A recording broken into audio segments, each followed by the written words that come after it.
How does she do it? Surviving the licks of life, from the banal to the petty, from the mean to the downright cruel. How many licks does it take to get to Brickin'?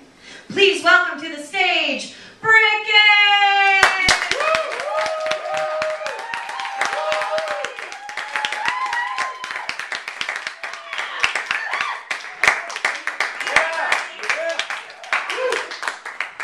I'm Brickin'. So, where should we begin this epic struggle against life's little crushing disappointments? And then he spun me around in the chair and then leaned in and I thought to myself, I'm so excited, this is finally it! And then he licked me all over my mouth and face. Brickin', could you come in here, please? Oh. Hi, Laura and Kim and Tiffany and Karen Jo, who doesn't even live here. What's up? Brickin', we wanted to let you know how disappointed we are in the way you handled the paint in the closet incident. We think you should have skipped school to take care of this problem.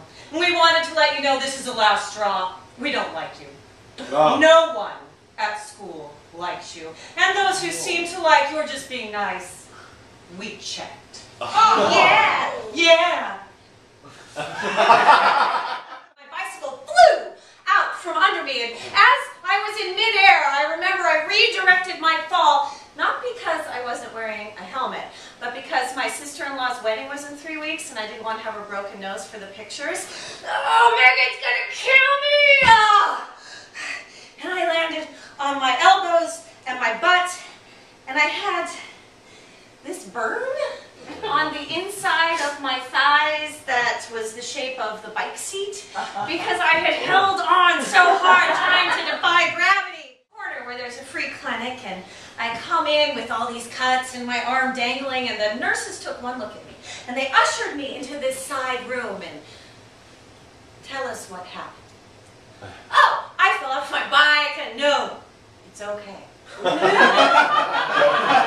Then tell us what really happened. I think they thought that my husband had pushed me down the stairs. No. I broke my arm like on the bike. I fell off my bike. And then my husband came in. What did she do this time? And then they were sure he had pushed me down the stairs.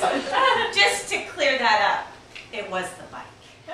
So does he, and then he smashes into me, and he takes out this little silver whistle and tweet! Why did you do that? Can't you see I'm injured? Why would you do something like that?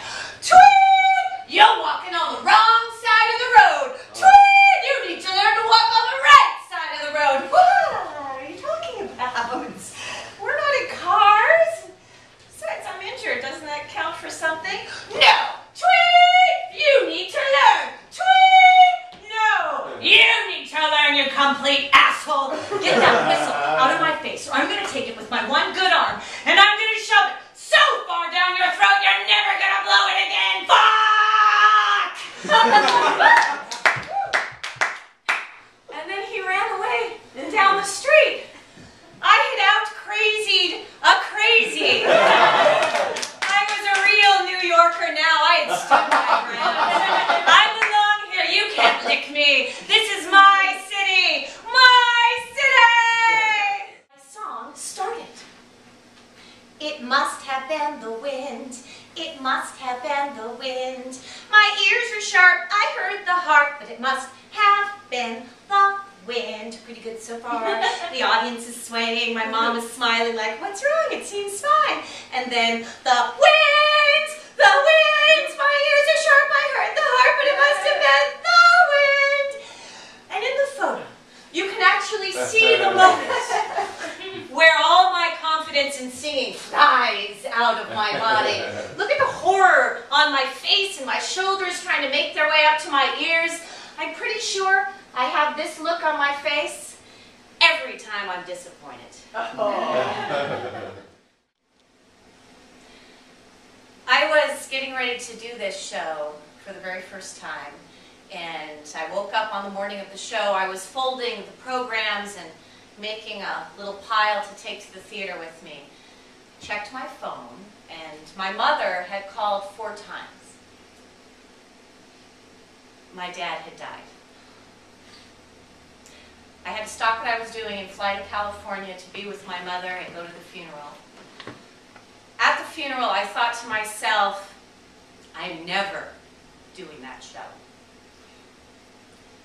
And after a couple weeks, I started to realize that all these small things that had happened to me gave me the strength to survive this one big thing.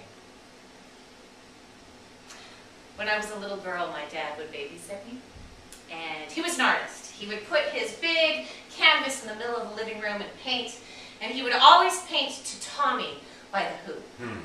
And I would dance around the living room while he was painting, and I would ask him questions about the song, like, Dad, who's the acid queen? And he would frown at me and say, never mind, keep dancing. So in honor of my dad, I'd like to sing a song for you that my friend Eric and I wrote together.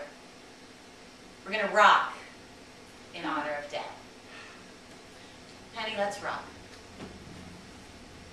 I'm not sure I like the way you licked me. It's called a French kiss. You'll learn to like it. You'll see. And then he licked me even more. When he's a